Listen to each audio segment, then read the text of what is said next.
Hey guys, welcome back to the channel. Look what we got. What a piece of junk.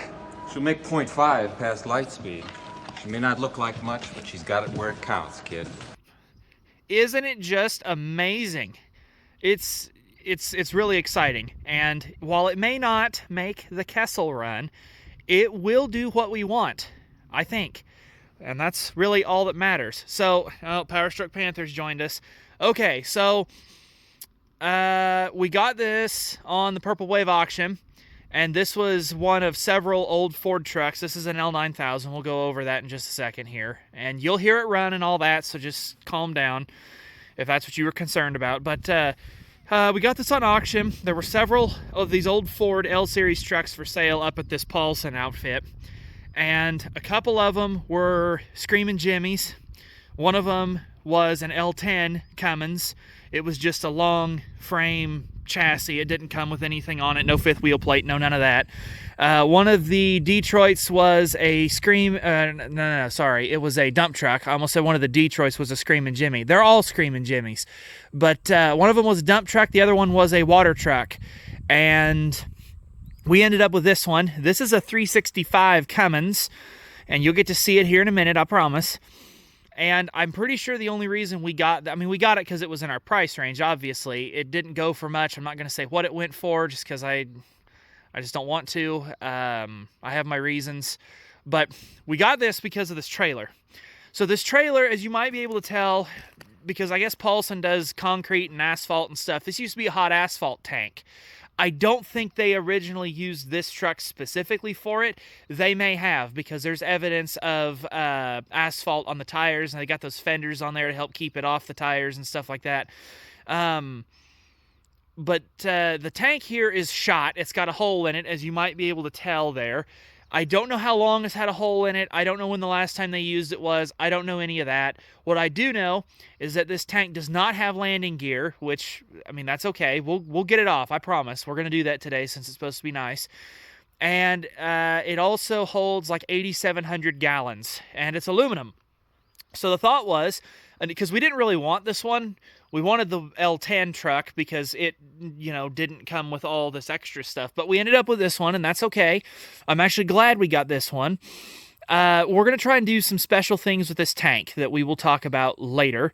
But the tank itself is not usable for really anything except scrap or to cut pieces out of. And you can't, it's not really worth fixing. Now, I don't know, because it's insulated, so there's two layers. The outer layer is beat up. I don't know if the internal actual containment part is still in good shape or not. I would suspect no. I don't think the tank is usable for absolutely anything at all. It does have two compartments. I would suspect that both compartments have been compromised due to where the hole is and the dump valves. But we have plans for it. Oh, yes, we do. Oh, looky there. There's this sweet kitty. Oh, there he is. He's enjoying the nice day. It's not windy outside right now. It doesn't look like the Dust Bowl. No, it doesn't. Oh, my goodness. We have lots to do today, Panther. We do. All right, so, yeah, the trailer actually came with decent tires on it. The lights, well, there's only one set of lights. So I followed Dad home with the Ford there and the red welding trailer with all the things that we needed, compressed air mainly for things. Oddly enough, this doesn't have any air leaks. The brakes work. Everything on this actually works pretty good.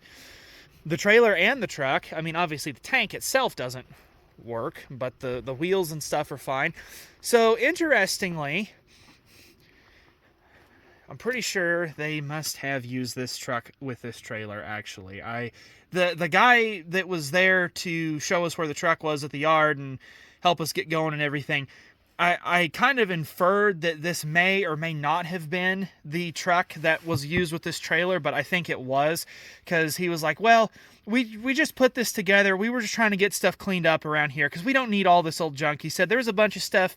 He said, I've been here for 30 years, and there's a lot of stuff here that was present when I started, and it was still here. And he was like, we just need to get all this cleaned up. So the axles do not leak as near as I can tell, which is always impressive. The brakes work. I'll have to check and make sure that they're adjusted properly and everything, but I think they're fine. All sorts of stuff has been greased, like the drive lines have been greased. I mean, it holds air, it builds air pretty good. There's some coolant leaks, okay, and I'm pretty sure it's in the heater core in here. I can't open the doors one-handed. They're pretty stiff. But that's what this is. This isn't diesel fuel. I'm pretty sure it's coolant from the heater core in there. We will address that. The tires on the truck itself are not horrible, honestly. They'll be just fine for what we want to do because it's a farm truck now. Yes, it is. The lights, the jury is still out on the lights because we do not know if this thing charges because of a wiring issue or because the alternator's shot. But when we picked the truck up, it had 2 new batteries in it and it needed 3. So when we picked it up, and it runs fine. We haven't had any real issues with it. Dad said it shifted real nice. So we drove it back the first day. It took us a while to get going because we had to make sure all the tires were aired up good enough to get home, and they were all low. And it takes forever to air truck tires up, as I'm sure a lot of you watching this are aware. And the 2 batteries, it needed to be jump-started so that it had a little extra power to go ahead and fire up. And so we drove it about halfway home last Thursday. Today's Sunday, and then Saturday we went back and drove it the rest of the way home. We left it at a sale barn up in northern Kansas, and then, drove it the rest of the way home. So when we went back, I took the battery that's supposed to be for the 1480 Combine, because it's the same style as a truck battery, and we put 3 batteries in. Made a world of difference on how it started. It was a little chilly outside, but it fired up good. We gave it a little snort of ether just to help it out, just so that we didn't run the batteries down. And, so one of the things we're going to see today is if those batteries held a charge overnight, or if there's a draw somewhere that I need to address. But otherwise, it's a little rough, but it's not in bad shape. I mean, there's no air leaks, there's no major oil leaks. The coolant leak is kind of an issue, but I think I can just shut the valves to the heater core and be okay. I don't know how hard it's going to be to get this trailer off of here, but I think it'll come off all right. It's probably been on there for a while, but you can tell they were at least greasing stuff at one time. Not sure how long this whole thing sat, but, we've got U-joints there greased, U-joints here greased. May not be much, but it's something. I like seeing old grease than no grease. The toolbox here is a little special. The cab, I don't know if this side will go ahead and open for us. All right, so the cab was a little nasty when we got it, and it still smells in here, but otherwise it's not horrible. Just rodents and stuff. We'll clean it up. We'll power wash the seats, all sorts of stuff like that. If anybody was curious. There's the VIN sticker if you wanted more information. So they listed this on the Purple Wave as a U90 Ford, an 89 U90, but the build date is February of 1990. So what I'm going to do from now on is call this the U90 Ford because it sounds cooler and it's fewer syllables for me to pronounce. So this is now the U90 Ford. I know it says L9000. It'll be fine. So... Now, let me get the hood over here. We'll talk about that for a minute, and then we'll get this fired up, and because we do have to get that trailer off today. There might be a few things that aren't factory, but it didn't give us any real problems. So while we're here real quick, I'm pretty sure there is a valve somewhere. It might be that one there that runs coolant to the heater core, and I think that one there is returned back to the block, I think, but we'll check that out later. It does come with heat and AC. I don't know if the air conditioning actually works. I don't think Dad tested it. There's really just no oil leaks. We had a drip on the front axle here the first day we drove it home of some oil, but I'm not too worried about it because it leaks less. This thing leaks less than the tractor engines we have that are very similar. So, as I said earlier, this is a 365 Cummins, and because I'm not a truck expert, if any of you have run these 365s and you know anything about them, If you're experts, if there's anything in particular I need to keep an eye out for, anything special about them, do let me know. Post a comment, send an email. I suspect that somebody that I talk to occasionally knows about these, and he'll send me an email with some details because he's nice like that, and I appreciate it. And you guys can correct me if I'm wrong here, I assume this is an N14 with different cylinder heads and other accessories because it's for a truck. But I'm just assuming the short block is basically an N14 Cummins. You can correct me if I'm wrong there, but it should be pretty easy to get parts for this. There's plenty of room to work on it, that's for sure, which I like. The hood's a little bit in the way, but that's not bad. The hood's not even cracked yet, which is nice. Usually these things are all cracked and stuff, but it's not bad yet. We're going to try and take care of it. Belts look okay. Belts are still pretty tight, it seems like. Again, there's no major oil leaks that I can tell. I'll look at this a little later here. And is the tag is legible still, but it's really hard to get the camera in there, so you're not going to get a picture of that. But it starts good, runs good, sounds good. It doesn't even smoke that bad, and these are all very good things. So there are a few trips that we got to use this truck for in the immediate term, so I'm going to get the fluids and stuff changed on it. I'll grease everything up again and make sure it's okay. But, I mean, they may have abused this, but they took good enough care of it that the flippin' steering gear is not even leaking. Now, usually these things are covered in dirt and oil. I am shocked. This has got to be like the first piece of equipment I've ever seen with a clean steering gear. That is amazing right there. I'm impressed. We will look at the mileage and stuff later before I forget. Hopefully I don't forget. But yeah, it's just impressive how good a shape it is in. It's a little goofy, the coolant reservoir and stuff, but I have been around some trucks before. They're like that. I get it. I don't know how fuel efficient it is. So let's look here how much fuel we've got. Oh boy, she's a... Nope, it's about half full. You can't see it. It's about half full. Okay, that's not bad. I think I might do a more precise calculation later, but just off the top of my head, I think that's about 4 or 5 miles a gallon is what this is getting, which I think that's in line with what these should get. Maybe that's bad. You truckers that are used to these will let me know. I have confidence in that. Most of what's wrong with this, like I said, is just little stuff, not charging and wiper blades. The cab stinks. We need to get the lights figured out because they're not very bright. The turn signals do work. The headlamps do technically work. I don't think the high beams work. And in case you missed it, they are just the single square headlights. We will want to get at least the turn signals working a little bit brighter. I don't see us doing a lot of driving at night with this immediately, but that is something I will want to fix because I like it when the lights work. Other than that, really, we're not sitting too bad. The tires are okay. They've got plenty of life left in them. Somebody's probably going to throw a fit that they put steer tire tread on a drive axle. I don't know. That's the way it goes, I guess. Farmers do that all the time. My thought is that you're supposed to have actual drive tires on your drive axles instead of steer tire tread on your drive axles. Maybe you're not. Maybe this is a special thing that truckers do. I don't know. Somebody will let me know.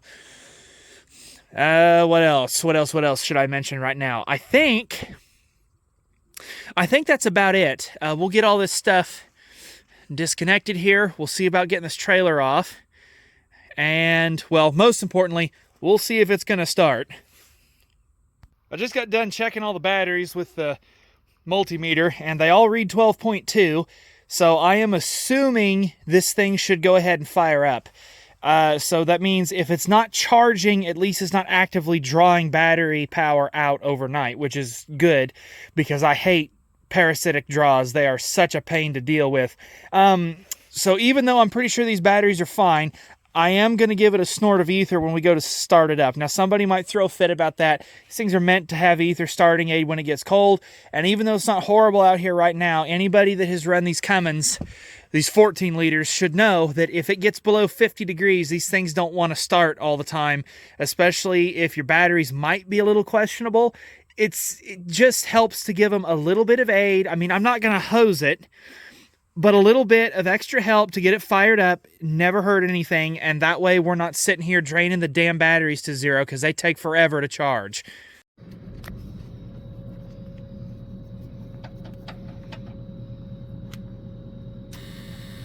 Ready? Go!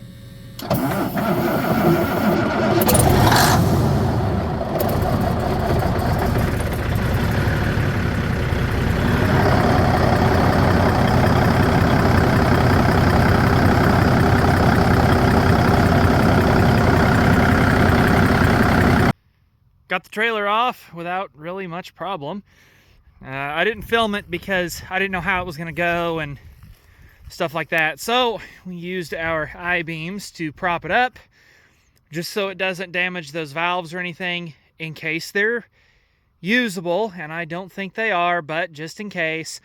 So what we'll do is start tearing this trailer apart, and we'll get everything off of it that we think we can use.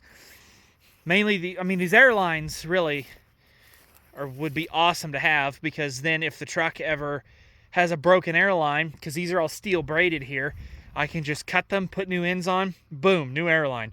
Now, obviously, it won't work for the smaller ones, but that's not the ones I'm really concerned about. What we'll do, this is what we're thinking.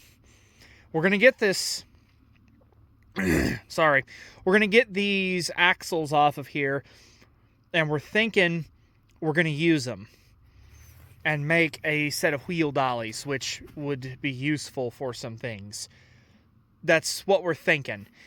There's other stuff in here that we can pull off, like that air valve is useful. The wheel dollies will come off more or less, oh, good grief, not wheel dollies, dang it. The axles and stuff will come off of here pretty much regardless, because, that's wheels and tires that, truck tires are expensive if you haven't noticed, and I don't know why do they have a drive tire on a trailer? You explain that to me. Anyway, yep, we're going to do all that. These lights here, these three actually work. Obviously, the other side doesn't have lights. I do wonder, did it have ends on it? I don't think so. Nope, it doesn't. But we can pull this cord off. That's a lot of trailer cord. That costs money to buy. And there's all sorts of other stuff we could peel off of here. Little things like the mud flaps. These marker lights come in handy. Even if we don't end up using these as wheel dollies, we can get, again, wheels and tires, lug nuts, hubs. But I think it'll go ahead and come off. Might be a little sticky. Yeah, we can peel all sorts of stuff off of this trailer. I don't know if we'll take the... I'm pretty sure that's broken. Ugh, dusty. So, this must be the divider for the compartment here. So we're going to strip the trailer for everything that we can. Now, what I don't know is if we'll take any of the aluminum off of it, because like I said earlier, it's insulated, and I don't know if we can peel that insulation out relatively safely. We're out in an open area, so that if we get the wind out of the right direction, it'll blow the dust away from us and everything. But we're not sure if it's asbestos or like fiberglass. It looks like fiberglass insulation. But this trailer, we'll come up here and look at the tag. This trailer was made in 1963. Oh my gosh. Almost to the day that we brought it back. Almost. But yeah, that is, that's the tank information. And I don't know how exactly they built the damn thing. But if they didn't insulate it with like asbestos, chances are good we'll strip it for what we can, because we got plans. We'll take all this stuff off. It'll be good. Good parts, good pieces. And we'll just kind of do what we can with it. And, honestly, if we can't strip the aluminum off of it, or if we get what we want out of it, we'll probably scrap the rest somehow. And even if it's not premium price for prepared aluminum, it should still bring enough basically to pay for the truck, which that should give you an idea of what we paid for this. It was not much. Nobody else really wanted it. And honestly, I don't blame them, because you kind of have to have a special setup and be a special type of person to deal with something like this. But we are special, and we are set up special, and we don't have a problem. Back up here at the house now. Park it here because we have some power washing to do on it. And this is also a good spot to service it and some other stuff. So I know I said earlier to, for everybody to send me information on the engine and the truck and stuff if they were more familiar with them than me. And I do want people to do that, because I don't know everything about this, but I'm not completely green to working on trucks. I worked at a truck repair, a couple winters ago, and I learned a lot. Some of it was even about working on trucks, and some of the other things, a few of them were actually just useful in general. There was a lot of things I learned that I feel like I was better off not learning, but I'm not completely green to working on trucks. Now, the reason I mention that is because, we're going to kind of give this thing a once over now that the trailer's off and we can really get in here and see. But even when we were up getting ready to take off with this, I was just looking it over, and there's no major oil leaks. I mean, yeah, there's some asphalt and stuff that spilled, but that's just rust proofing. It's not super rusty, which I like. The drive lines, they have grease on them. That's a plus. We'll get the charging system fixed. We'll get that heater core coolant leak fixed, but the hubs don't leak. It doesn't look like we have any wheel seal leaks. Maybe. Oh, they got shields and stuff in there. Slack adjusters have been greased. These aren't even rusty. Now that's impressive. I like it. We'll double check the oil and the axles and everything just to make sure we're okay. And I mean, I'll do all that stuff because I know how. That was some of the things that I did learn. But it looks like it's in pretty good shape. The brake chambers aren't completely shot. They even have the little, see if I can zoom you in here so you can see it. They even have the covers on the bolt holes. Now that is impressive. That is impressive. I may not have worked for that at truck repair very long, but when I did, quite a few farm trucks came through. I got a real good array of experience there as it concerns working on trucks, because a lot of farm trucks came in and a lot of professional oil hauler trucks came in. You might say, oh, oil hauler trucks, they must have been filthy. Well, they were dirty because they would go out to location and pick up oil and haul it to the pipeline station where they would dump it in, but otherwise these trucks were new. They were regularly serviced, basically by the book. So I got a good idea of what a newer truck is supposed to look like and things you need to pay attention to when you service them. And then I also got a good idea of what older trucks generally look like and stuff. And I can tell you this right now, farmers, and I'm not surprised at this, they usually don't take very good care of their equipment, but it still runs. And a lot of them run these old Ford L series trucks, which is how you know they're tough, because they survive farmers. And if it survives a farmer or the oil field, it's got to be pretty tough. So other than just basic service, fluid change, grease, air the tires up, it's pretty much good to go. The tires are not horribly weather checked. Was it? Well, actually, no. This one seems like it's in pretty good shape still. Oh, it was this one I was thinking about. It's got a little bit of checking here, but I'm pretty sure that's fine. It'll be fine for what we want to do. I'll get a better air chuck so I can air these up, because the one I have is not very good for it. But nothing's broken, cracked, shattered, rusted out, loose.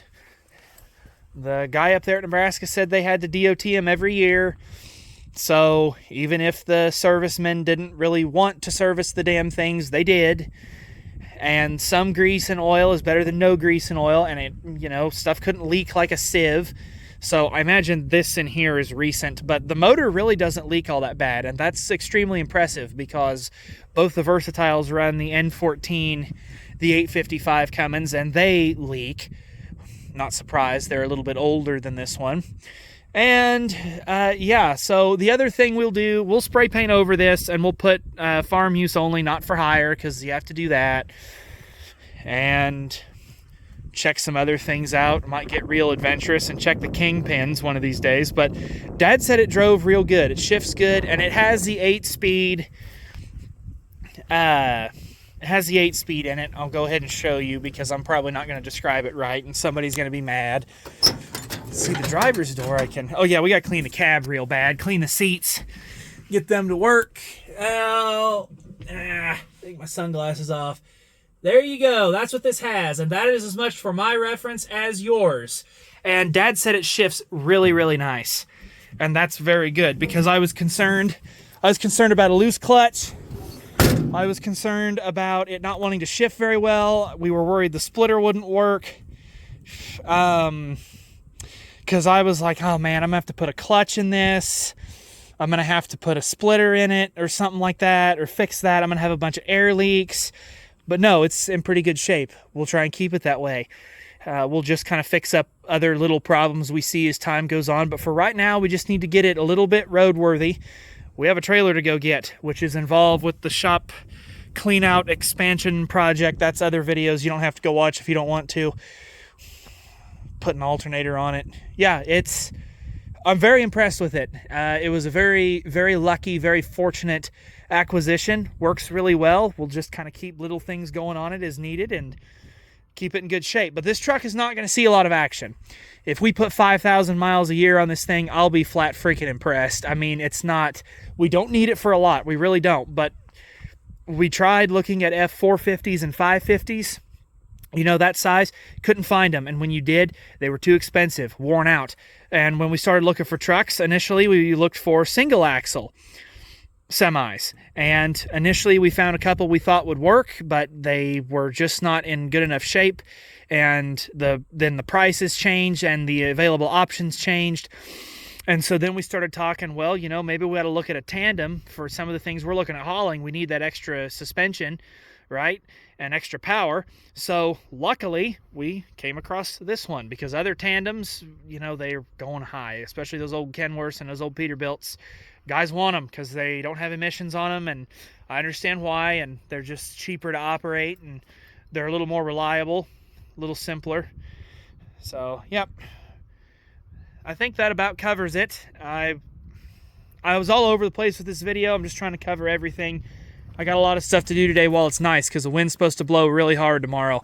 It's looking like the Dust Bowl around here when the wind picks up because it's just dry on the surface. We need a little bit of that spring rain to come in, but we're in March. We got a ways to go before that happens. So the L9000, the U90 will be back in the future. Probably not a lot of repair videos, I hope. I don't want to spend all my time working on this thing. But it will be back in the future. We got plans for it. We got stuff we're going to do. I'm not going to go into detail because I don't know how much of it's going to happen. So until then, that is the U90 Ford. Excellent acquisition. And again, send me an email, leave a comment, whatever, if you are familiar with these L9000s and you have any general advice, things to keep an eye on, any of that. But if it's just kind of generic stuff, man, I hate the way they do these leveling lines, the tank leveling lines. Anyway, if it's just like generic advice that you have, I'm not trying to be rude here, but you don't need to share that because, again, I know how to do brakes, wheel seals, air leaks, things like that. I mean, it's basic stuff, but most of the time, basic stuff is what you need to know, and the rest of it I can kind of pick up along the way. I can go ask those guys in town how to fix something particular if I don't know how. It's just I don't want to because they're special, but so am I. So, all that being said, I'll get off here. Appreciate you guys stopping by. Very exciting to have a truck here, a proper truck that'll pull stuff. Until the next one, you guys take care. We'll see you later. Bonus footage. Took the fenders off. Look at the meat that is still left on these tires. I mean, that's pretty amazing right there. Now, I mean, granted, all the tires are mismatched completely and all sorts of stuff, but yeah, I took the fenders off because they were too floppy in the middle, and I just don't want them on there. I understand why they had them on there, just to stop tar from getting right on the tires. But look at this. This is Goodyear. this one is also a Goodyear, and it still has the nubs on it. Now that is amazing. So, as you can tell, the fenders were rubbing on the tires. They have been deleted. Look, Ma, power tools. Don't make fun of them. All right? The bar that ran across here is good angle iron. Very nice angle iron. So it'll get used for something. I also, in addition to taking this stuff off, and the fenders are good steel. Believe me, flat, straight sheet steel is a rarity around here, and it will get used. Probably on something sensible. So, before I quit for today, I got the engine numbers that I could off of the tag. It's really hard to get in there, and I can't get to the very top of the engine tag because of the compressor bracket. I got a picture of the air compressor tag, serial number, all that stuff, because it's special. Apparently you have to take the injection pump off to get to it. Hopefully I never have to put a compressor on this, but you know, just in case. The compressor, like I said, we don't know if the air conditioning actually works, but the compressor clutch does turn.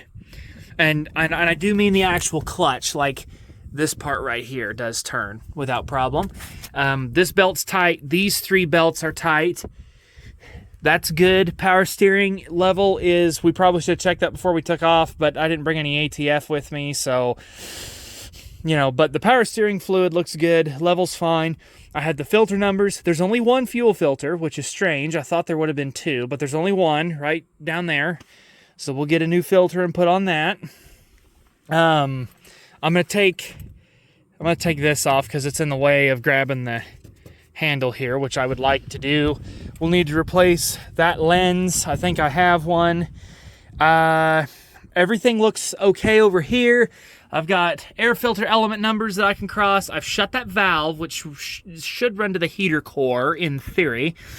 That's taken care of. This is almost certainly a BW 5071.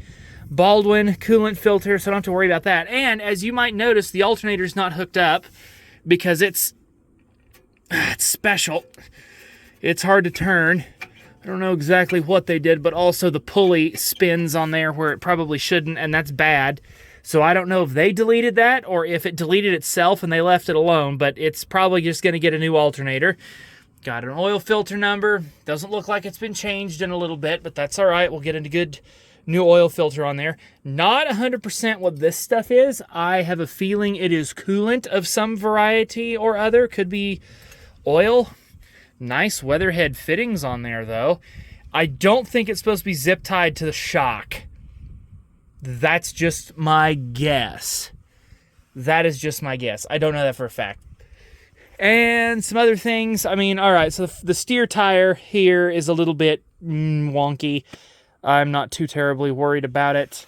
The steer tire on the other side, if you did not get a close look at it, it's got a lot of life left on it. One of these days, if we get really ambitious, like we're going to drive this truck more than 2,000 miles a year, I might decide to balance the tires. Like, you know, wear equivalent on each side, if that makes any sense. I don't think it's that big of a deal, though. Something else, while I'm thinking about it, I know we filled this tank. I need to check and make sure that the equalizer valve is working, which it should be. It should be, but we will just go ahead and check. You guys may not be able to see in here. Oh yeah, it's working. Okay, we're good. It's working. Which means we don't have any serious fuel leaks. We'll just do that very lightly because otherwise it'll clamp on there good. What else was I going to mention? The hardware I took off of all the stuff for like the fenders and whatnot. It's grade 8 hardware, but it's actually in really good shape. And the washers they had up here and, well, back there on the fenders, they're nice, thick, heavy fender washers. So I'm keeping that stuff because grade 8 hardware is expensive, especially if you go to Tractor Supply. And one other thing, this is actually a question if you stayed to the very end. For those of you that run these, is it normal for these to not pop off when they build enough air pressure? Because this doesn't build air as fast as some of the other trucks I've been around. But it gets to, it builds pressure. It's sitting here running, whatever, and it doesn't, it doesn't pop off. And I don't know if it just takes a while to do it or what. Dad said he didn't know if he said he didn't really hear it pop off. He didn't think about it. So it may have, and we just weren't paying attention. I don't know. But I want to know if that's normal if it doesn't. Like, will the compressor just like build pressure, and then is there a system in there where it will just kind of decompress? Because like with air compressors, they don't necessarily pop off. The one that we use, it's on the red trailer, when it builds up enough pressure, it's like there's a clutch in there that kicks out or it decompresses itself, because you can hear the motor quiet down because it's not lugging, turning the compressor to make compressed air, if that makes any sense. I'm probably doing a bad job of explaining it. And you probably also noticed there's a drip now. It's because I did something I shouldn't have, and tighten that a little bit. That's coolant there. We may have to put a new cap on it. That's okay. I took that off to make sure that it was coolant, and it said keep tight, but there's no like Schrader valve in there. It's just an open port for like flushing. So that's all right. But I shut that valve off, so we'll see if there's a giant puddle of coolant here in the morning, and we'll just figure out the coolant leak. But looking at all the cooling hoses and stuff, everything seems to be okay. Even the shutoff for the filter housing still works. I assume it works. We're going to find out real fast when I pull that off later. But yeah, no, it seems to be working pretty good so far, or looking pretty good so far. Obviously, we know it works. Don't have any serious leaks here. Everything's not in bad shape, really. I checked out the hood hinges and everything. There is a crack here we might fix later. Might be a good use for some of that aluminum on that trailer. Otherwise, I mean, it seems okay. Just normal stuff you would expect. But I thought I would throw all this in as bonus footage, and all that good steel, all these good tires. I mean, the tires are worth what we paid for the truck, honestly. If you figure the cost of putting new tires on, you can do math that way and backtrack and figure out about what we paid for all this. We got a hell of a deal, and the more I look at this, the more I realize we really just got a hell of a deal. And honestly, as a quick tangent, we've been getting a lot of those over the past few months, and I'm very, very concerned that something extremely bad is about to happen, because usually we don't have that kind of luck. Or maybe our fortunes are just finally turning. Maybe the Lord's decided we've kind of suffered enough and we deserve a little bit of a break. We'll see. We need to knock on some wood. Okay, mission accomplished. We should be good there. Nothing leaks. Yep, we're all good. So, I mean, we made a little bit of a mess when fueling, but nope, everything seems to be okay. We got pictures of all the filters, all the important engine identification tags. I took a picture of the shifting tag so I know what the transmission model is, and then maybe when I go to change the oil, I'll search for the actual transmission tag and take a picture of that just so I have it. That stuff's usually pretty handy to have. I don't see anything else sticking out that's a problem, except for this right here, which I assume is the throttle set system. There's a proper name for it. I don't remember what it is right now, but it's the thing that you like pull a lever and it sets the throttle in a specific position so that you don't have to sit there and hold your foot down if you want to put it into high idle. I don't remember what it's called right now. I'll probably remember it later, but this is the actual throttle, and it's fine. Not sure if it's supposed to have 2 springs on it, but they put 2 holes in here, so I'm going to say yes. Those springs may have to be replaced. But, honestly, that's just a bunch of little stuff, and we have some small air leaks in here, but that's to be expected. So, yeah, I think we're in good shape. So, all right, that should be the end of the video now. We'll see you guys later.